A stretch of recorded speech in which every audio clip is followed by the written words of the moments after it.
मुझे शरलवा लो रोहिंग्या न समझो मैं आया नहीं हूँ तारेक ने बेजा हूँ। আমি আপনাদের কাছে আসি নাই, আমি এখন আপনাদের জিজ্ঞেস করতে চাই, আমাকে চিনেন না এমন একজন মানুষ হাত ওঠা। কিন্তু আজকে আমাকে বলা হয়েছে রোহিঙ্গা ধরে নিয়ে আসছেন আপনাদের জেলা সভাপতি। যদি আপনাদের গায়রতে লাগে, আপনাদের অন্তরে যদি লাগে, তাহলে আমি আপনাদেরকে বলতে চাই আজকে থেকে মাঠে নামতে হবে। 12ই ফেব্রুয়ারি জয় জেলায় আমার থেকে উঠতে হবে। সংগ্রামী সাথী ও বন্ধুগণ,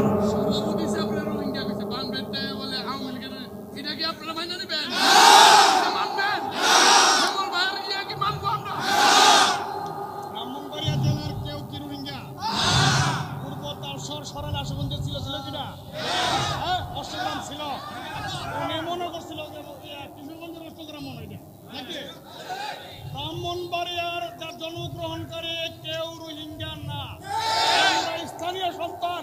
সুতরাং হুজুরকে এই সরাইলের আশুগঞ্জের সন্তান হিসেবে, তারেক রহমানের প্রার্থী হিসেবে খেজুর কাছে নির্বাচিত করতে হবে। এই বক্তব্যের জবাব ইনশাআল্লাহ আমরা আবার করে দেব। শেষ কথা আপনাদের সামনে বলতে চাই, শহীদ প্রেসিডেন্ট জিয়াউর রহমান বিএনপির প্রতিষ্ঠাতা, তিনি দেশের সাথে, দেশের কোনো মানুষের সাথে মুনাফিকি করেন নাই। জনাব 3 বারের সাবেক প্রধানমন্ত্রী, সফল 3 বারের সাবেক প্রধানমন্ত্রী দেশনেত্রী বেগম খালেদা জিয়া, তিনি বলেছেন এই দেশ আমার, এই মাটি আমার, আমি দেশের জনগণের সাথে থাকব, বিদেশে আমার কোনো ঠিকানা নাই। সুতরাং তিনিও কারোর সাথে মুনাফিকি করেন নাই, যেটার প্রমাণ হয়েছে উনি অসুস্থ হওয়ার পরে এবার কেয়ার হাসপাতালের সামনে, তিনি ইন্তেকালের পরে জানাজার ময়দানে। আজকে আপনাদের সামনে পরিষ্কার বলতে চাই, এইখানে অনেক নেতৃবৃন্দ আছে, আমার শিপন ভাই, উনি জনাব তারেক রহমান সাহেবের সাথে সাক্ষাৎ করে কথা বলে এসেছেন, আরো হয়তো অনেকের সাথে সাক্ষাৎ হতে পারে, সামনে হবে। আমি জনাব তারেক রহমান সাহেবের সাথে কথা বলে বুঝেছি উনি উনার মা বাবার পথ ধরে উনি একজন দেশপ্রেমিক। আমার দল জমিয়তে উলামা ইসলাম উনার সাথে জোট করেছে দেশপ্রেমিক হিসাবে, আগামী দিনের দেশ ওনার কাছে নিরাপদ হিসাবে। সুতরাং তিনিও কাহারোর সাথে পর্যন্ত মুনাফিকি করেন নাই, করবে না।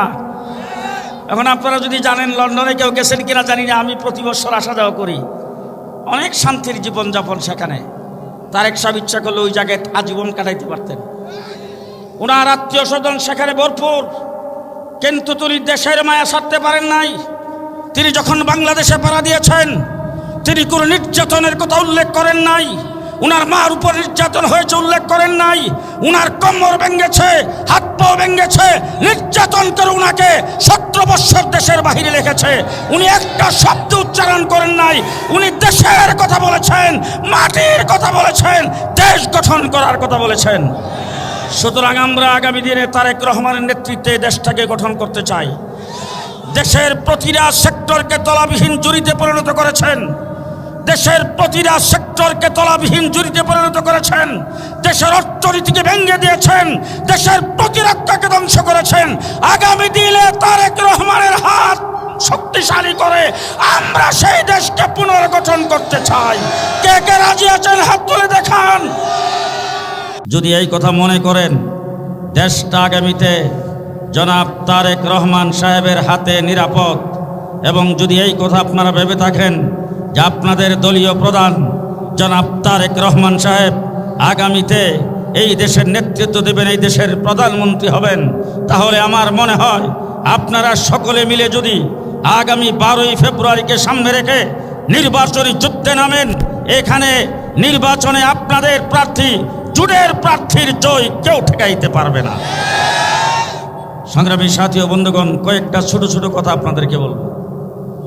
আপনাদের এই কালীগঞ্জে যারা এখানে প্রার্থী হয়েছেন, প্রার্থী হওয়ার জন্য বিএনপির পক্ষ থেকে অনেকে ছিলেন, এখানে উপস্থিত হয়েছেন গণ অধিকার পরিষদের যারা বিএনপির সাথে জুড়ে আছেন, এখানে উপস্থিত হয়েছেন ইসলামী ঐক্য জোটের নেতা, যারা ইতিমধ্যে বিএনপি জুড়ে অংশগ্রহণ করেছেন, আমার দল জমিয়ত উলামা ইসলাম আছেন, আমি আপনাদেরকে জিজ্ঞেস করতে চাই, যারা নির্বাচনে প্রার্থী হয়েছে, যে কয়টা দল প্রার্থী হয়েছে, তার মধ্যে আপনাদের কালীগঞ্জে সবচাইতে বড় দল এবং কোন দলের জনসমর্থন বেশি?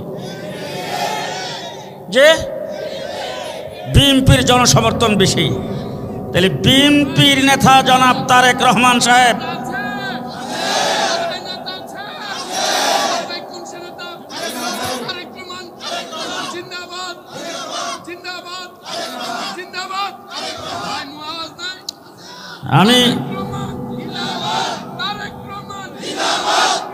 আমি আপনাদের কাছে দুইটা উক্তি আপনাদের সামনে করতে চাই।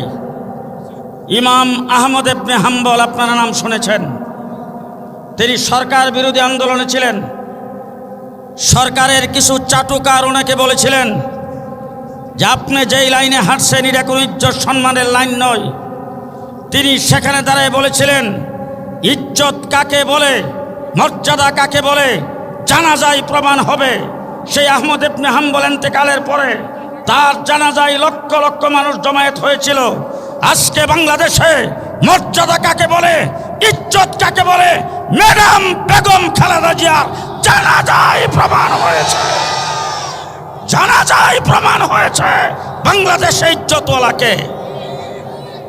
দুই নম্বর কথা বলতে চাই, মুহাম্মদুর রাসূলুল্লাহ সাল্লাল্লাহু আলাইহি সাল্লামের নাতি হযরতে হুসাইনের নাম আপনারা শুনছেন তো। মুহররম মাস আসলে আমরা কারবালাকে স্মরণ করি। তিনি যখন কারবালায় গিয়েছিলেন তখন তিনি নিজে যান নাই, কুফার লোকজন ওনাকে চিঠি লেখে ওনাকে আমন্ত্রণ জানিয়েছিলেন।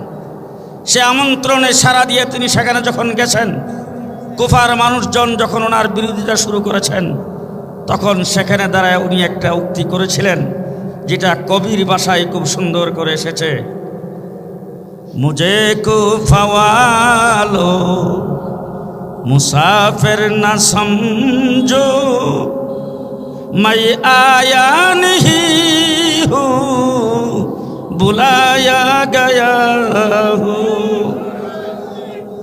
আপনারা বোধহয় সবাই বুঝেন নাই। হে কুফাবাসী, হে কুফাবাসী, তোমরা ভালো করে মনে রাখো, আমাকে তোমরা আহ্বান জানিয়েছ, আমি আসি নাই, আমাকে আসার জন্য ডাকা হয়েছে। আমি আজকে আপনাদের মাটির দ্বারায় বলে চাই, मुझे शराल वालो मुसाफिर न समझो।